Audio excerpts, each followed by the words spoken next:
In this video, we're going to take a look at a review of the structure of the atoms, as well as learning a shortcut for drawing the structure of the atoms.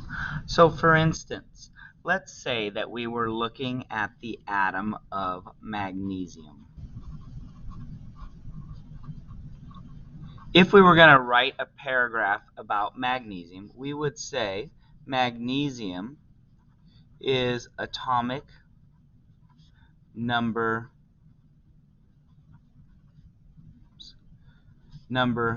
12 because. So why would magnesium be atomic number 12? Well, if we look at the periodic table, magnesium Mg is number 12. Why is it number 12? Well, there's two reasons. Because every atom of magnesium contains or has 12 protons. So we've talked about protons being in the nucleus, the tiny little particles that are in the nucleus. 12 protons in the nucleus, and it has 12 protons in the nucleus and 12 electrons arranged. And that word arranged is very important because the outside of the atom is divided up into different energy levels, separate energy levels in which those electrons are required to be within. And 12 electrons arranged outside the nucleus, on the outer part of the atom, outside the nucleus, in the electron cloud. Now at this point, if we were doing a drawing, we would be able to draw 1, 2, 3, 4, 5, 6, 7, 8, 9, 10, 11, 12 protons all packed tightly together inside the nucleus. But at this point, we wouldn't be able to draw the outer part of the atom. We don't know about that yet. We know there's 12 electrons. We just don't know how they're arranged. So I go back to my periodic table and I find out that magnesium is in column 2A and row 3. That is important. That location tells me an immense amount of information about the structure of the atom. So magnesium is also located in column 2A. Right now we're just looking at the A columns. We're ignoring these B. So we're in column 2A and row 3. Rows go side to side. Magnesium row 3. Why is it located in column 2A and row 3? Magnesium's also located in column 2A and row 3 because 2 of those 12, there's a total of 12 electrons, but column 2A means 2 of those 12 electrons are all alone in energy level number 3. So the row goes with the energy level, and the column is connected to the number of electrons on the outside. So 12 protons in the nucleus. Now we need to draw the number of energy levels. There are 3 energy levels, so I'm going to draw 1, 2, 3. 3 energy levels. So 3 different areas of space in which these 12 electrons are restricted to. The electrons don't get to randomly fly around wherever they want. They are restricted to a certain area of space. I also want to give you an analogy of how big this nucleus is compared to the outer part of the atom. If this nucleus was the size of a baseball, let's say we make the atom bigger and bigger and bigger until this tiny nucleus, where almost all the mass of the atom is located, is the size of a baseball. The closest electron right here in this energy level would be over by Save Mart.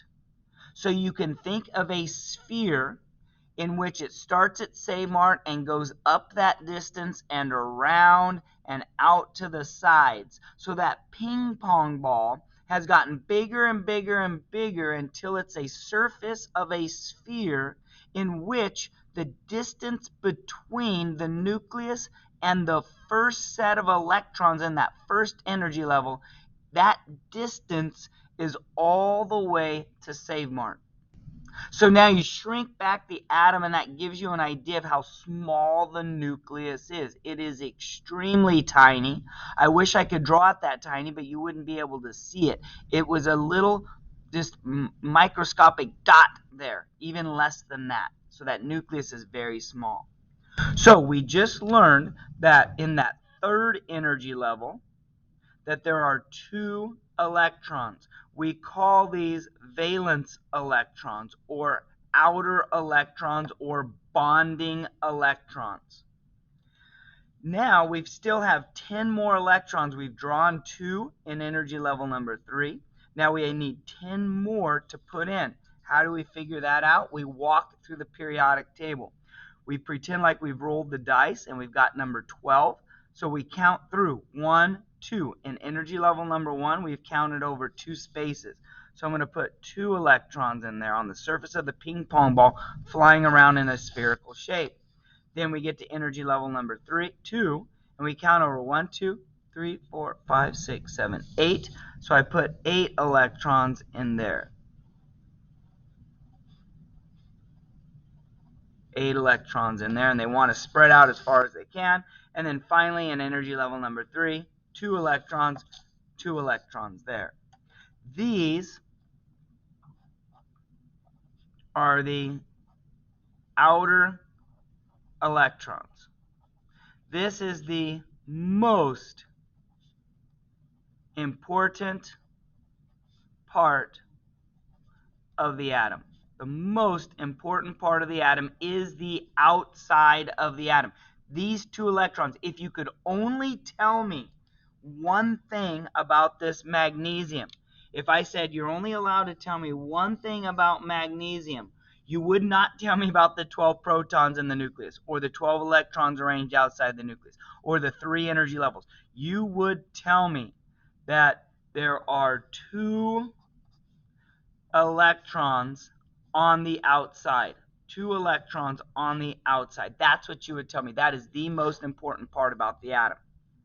Since that is the most important part about the atom, there is a shortcut called the Lewis dot structure. And the Lewis dot structure shows only the number of outer electrons. So for magnesium, we would write the symbol for magnesium, which is Mg. When we find magnesium on the periodic table, it's Mg. And we would show 2 electrons for Mg. So all of this gets wrapped up in this simple little symbol or structure, Lewis dot structure. What about if we're dealing with someone like chlorine? We find chlorine on the periodic table. Its symbol is Cl, and it's in column 7A. The most important part about chlorine is that it has 7 outer electrons because it's in column 7A. It has 17 protons, 17 electrons, 3 energy levels, 7 electrons on the outside. That is the most important, those 7 electrons on the outside. Now, you might have noticed I'm drawing them in certain locations. The general Lewis dot terminology is this. The X is whatever symbol we're dealing with, and here's the numbering system for the electrons.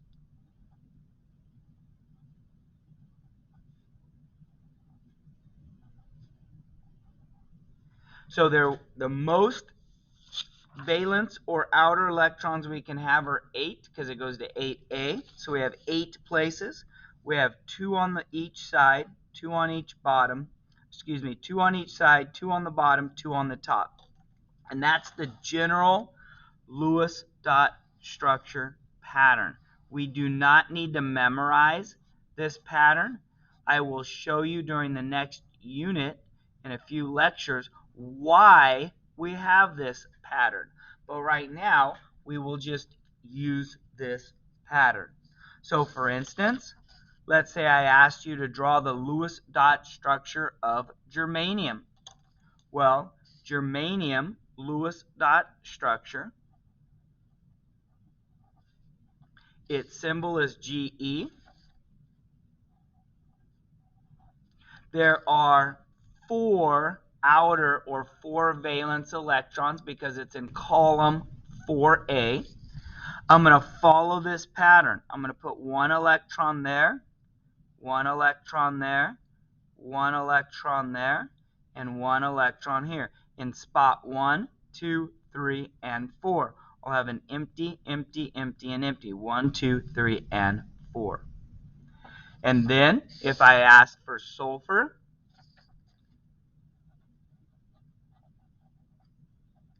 I would put an S, and sulfur is in column 6A. So I'm going to put 6 outer electrons, 6 valence electrons, 6 bonding electrons, and I'm going to follow this pattern. 1, 2, 3, 4, 5, and 6. I would have an open spot for 7 and an open spot for 8.